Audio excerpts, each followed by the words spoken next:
All right. Hey, we're going to start a series. I said it's going to be two parts. I guess it's three because this is going to be the introduction. We're going to talk about marriages to where spouses are what they used to say in the old days, unequally yoked. So today's going to be the introduction, and so I'm going to read something in 2 Corinthians chapter 6. I'm going to read this, and then we're going to talk about this. So in 2 Corinthians chapter 6, verses 14 through 16, it says, "Do not be bound together with unbelievers.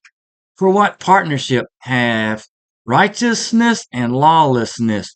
Or what fellowship has light with darkness? Or what harmony has Christ with Belial? Or what has a believer in common with an unbeliever?" So, and one more. "Or what agreement has a temple of God with idols?" That's verse 16. "For speaking about Christians, we are the temple of living God." And I'm going to stop there. So this is going to be the first of our series. We're going to have two bigger episodes. So this is the introduction. And we're going to film our first episode this weekend. So get ready because it's going to come out soon. And we hope this is going to be beneficial to you. This is something that I've always heard and heard talked about. But I don't think it's talked about correctly because as long as I've been in church forever and ever and ever since I've been alive, I've heard I was one of these nursery babies. I was a nursery baby. Thank God. My mom and dad took me to church. But I've heard this unequally yoked thing all over churches since I've been alive. I don't know if they talked about that in the Catholic Church too much. No, They not that didn't I really. remember. They just said if you if you want to get divorced, you got to get annulled and jump through hoops. Another topic, another day. Okay, so anyways, I've heard people say don't be unequally yoked, but you see it. You see Christians married to non-Christians, and it's like we've never been told don't be unequally yoked. Well, we have been. I've been told since I was a little baby, 50 years, don't be unequally yoked. So we're going to go over that in the next three episodes. Um, let me get off script for a minute. So I got this shirt here. It says U.S. Air Force veteran. And I think she bought this for me a while back. I just felt like wearing it today because I don't think we really spoken much about who we are. I am an Air Force veteran. I spent 26 years in the Air Force, and then I did a 3-year job as a civilian working for the Air Force, and now I am working in the civilian sector as a mechanic. And so and we go to a Baptist church here in Arkansas, in Beebe, Arkansas, and First Baptist Church pastor is Jay Louder, great guy. Dr. J. Yep, and the retired pastor is still there. He's Bob Hall. We got two great pastors there, and we love it. We're active in our church, and we have been Sunday school teachers, and probably going to do it again. Waiting to see what's going to happen. Um, and Lori's school teacher. hmm You want to say a little bit about that?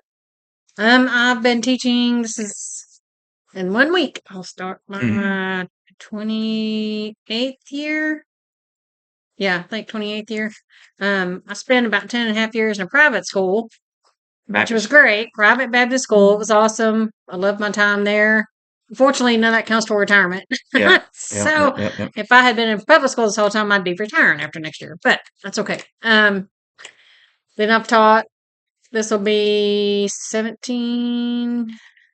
Yeah, this is my 17th year in public school. So I had like 10.5 years in private school and like another half a semester in public. So those two combined for that 28th year, that 1 year together. It's kind of a weird year.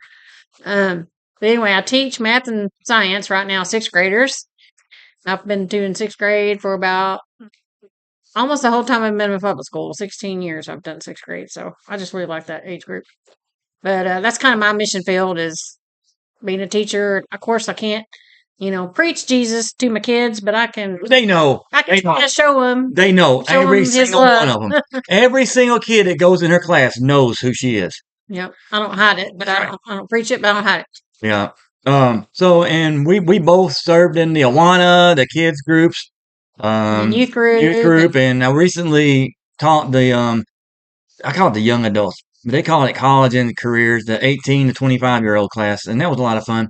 And so we are here doing marriage and blended family, you two with you. And so that's who we are.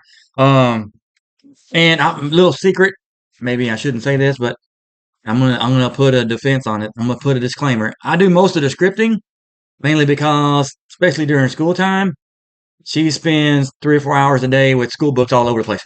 And so I will Well, occasionally say, he's a better scripter writer. I will occasionally say, hey, you got this one. This one's going to be specifically for you. So it may take her a couple weeks. I do the editing. Yeah, she does the editing. She does a good job of editing. Okay, so here we go.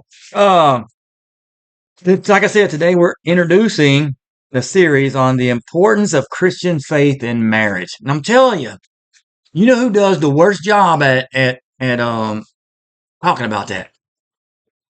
Churches. Churches churches could do better at talking about the importance of the Christian faith between married couples. They could do a lot better. That's what we're here to do. We're here to do a lot better about teaching you that. In the first episode, this is the introduction. The next episode, after this, we're going to talk about the question: should a Christian date and marry a non-Christian? Should a Christian date and marry a non-Christian? Should I tell him my answer? Leave it in suspense. Should I tell him my answer? I bet they can't figure it out. Okay, anyway, I'll hold that. You got to watch the next episode to figure out my answer to this. You got to wait and see. Okay, so Lori, start us off.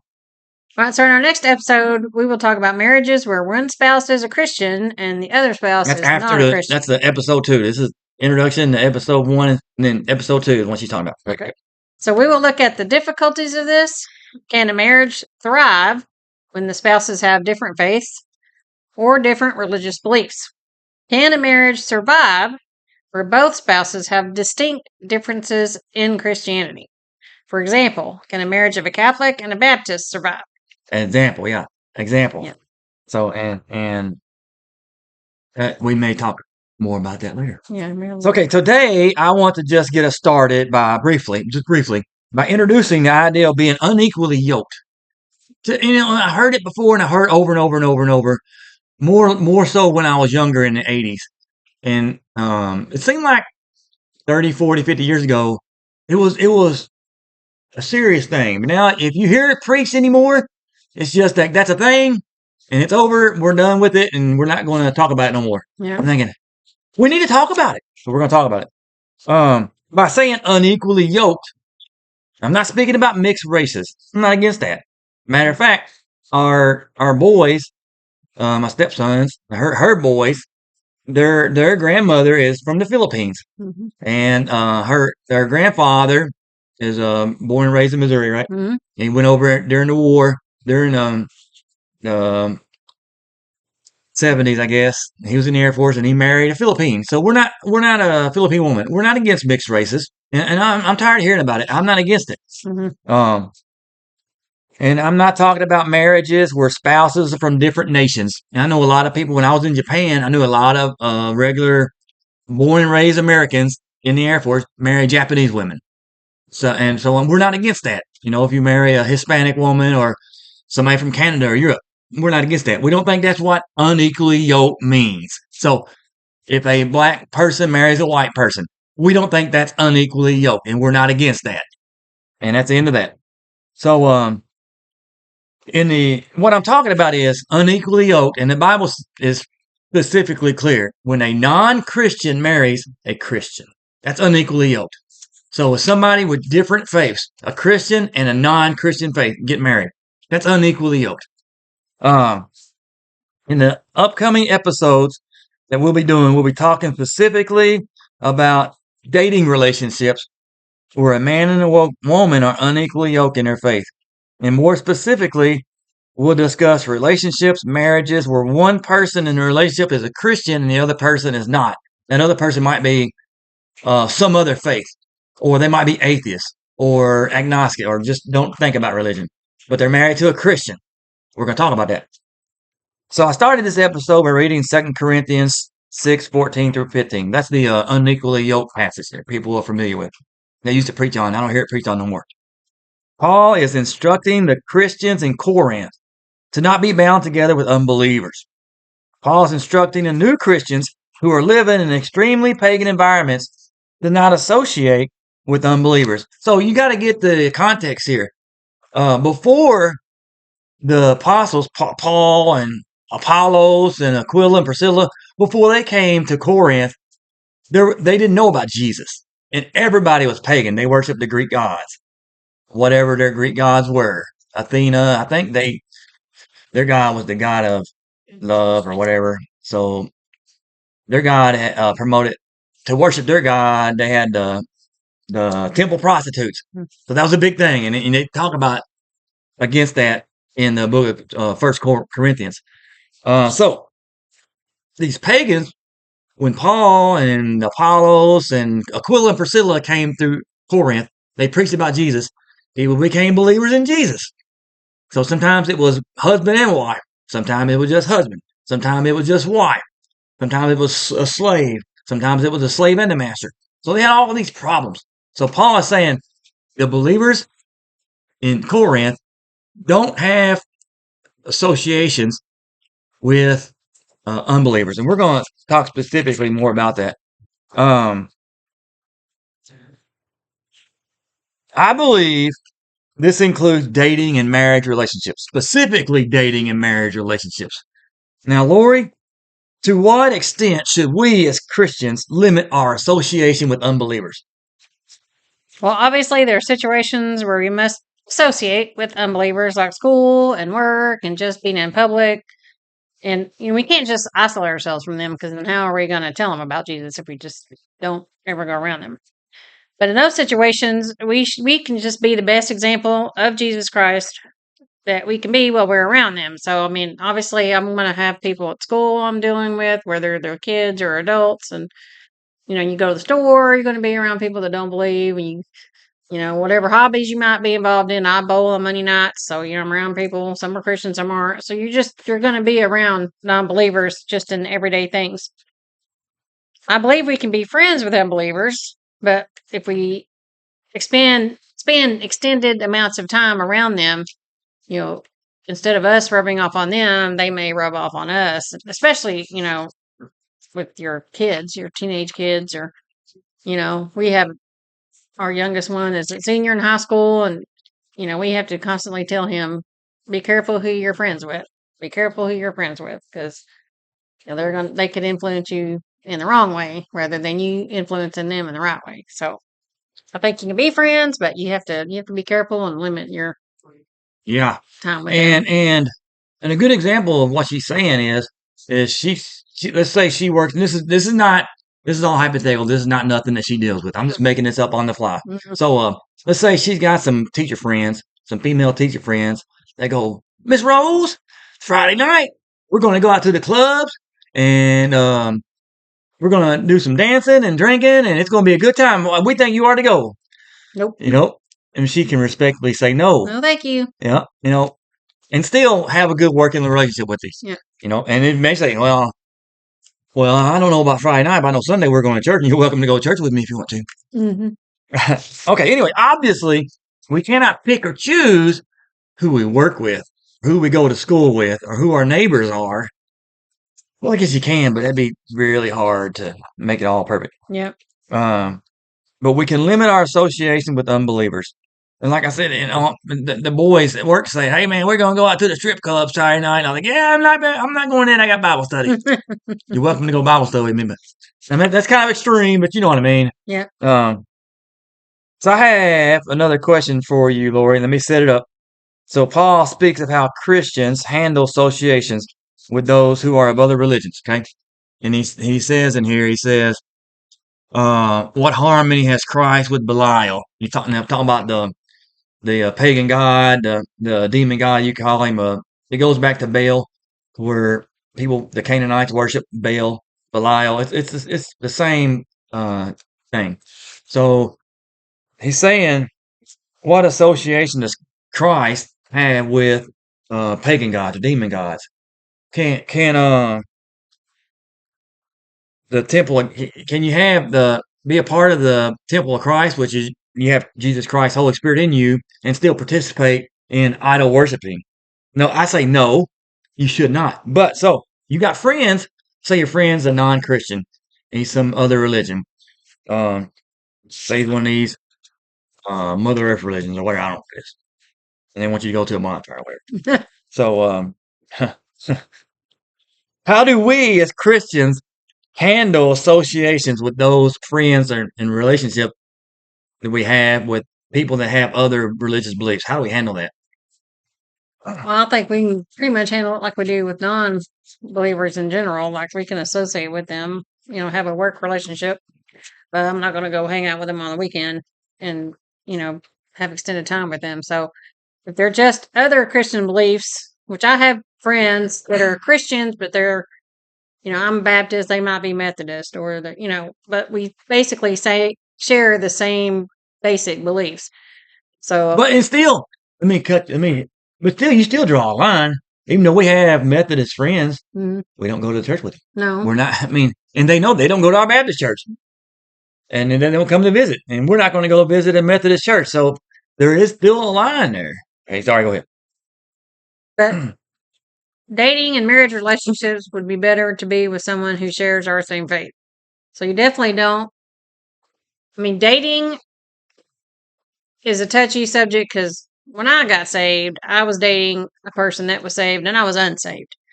And that person witnessed to me and then I got saved because that Christian believer was dating an unbeliever. But, you're dating someone and they don't want to hear the gospel, they don't want to talk to you about it, they don't want to hear it, then no.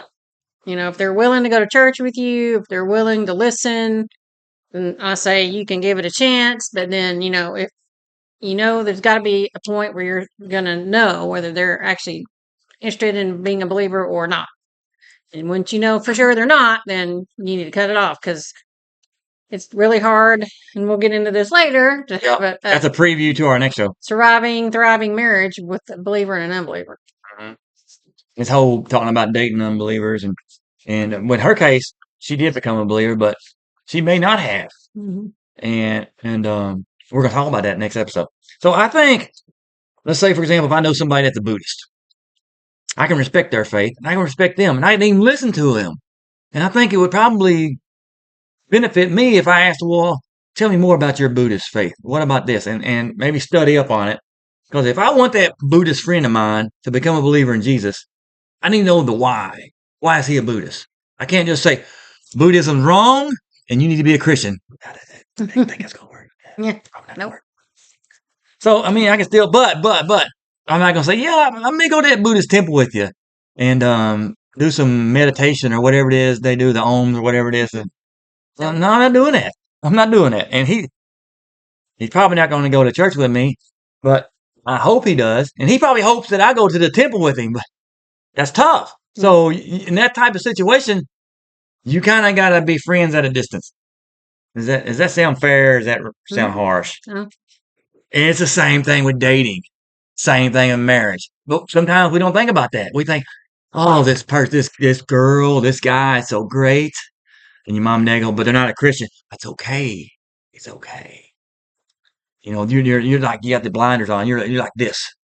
You love struck. But we're gonna talk more about that. So given all this, we'll be doing 2 more episodes. The next episode, we're gonna talk about dating before you get married. And if you're a Christian, and I hope you are, you should date another Christian. You should date a Christian. You should not date a non-Christian, period, in the story. But if you do, we're going to have some advice for you. Did I give the... No, just keep talking. Okay, I gave it away. Okay, anyway. And then we'll be looking at 1 Corinthians chapter 6, where Paul's talking about marriage and relationships and abstaining from sex before marriage and different things. And he also talks about, in verses 12 through 16, he talks about situations where a Christian is married to a non-Christian, how they should deal with that. We're going to talk about that in the second episode. So we hope you check these 2 shows out. And hey, subscribe to our channel. Give us a thumbs up and like us. And if you have any questions, go ahead and ask. And you can ask now and I'll give you an answer. I may not give it all because we want you to watch our next episode. So thank you, and the next episode coming up this weekend is going to be titled "Should a Christian Date and Marry a Non-Christian?" What do you think? Well, all right. Thank you. God We'll just bless. have to wait and see. Yeah.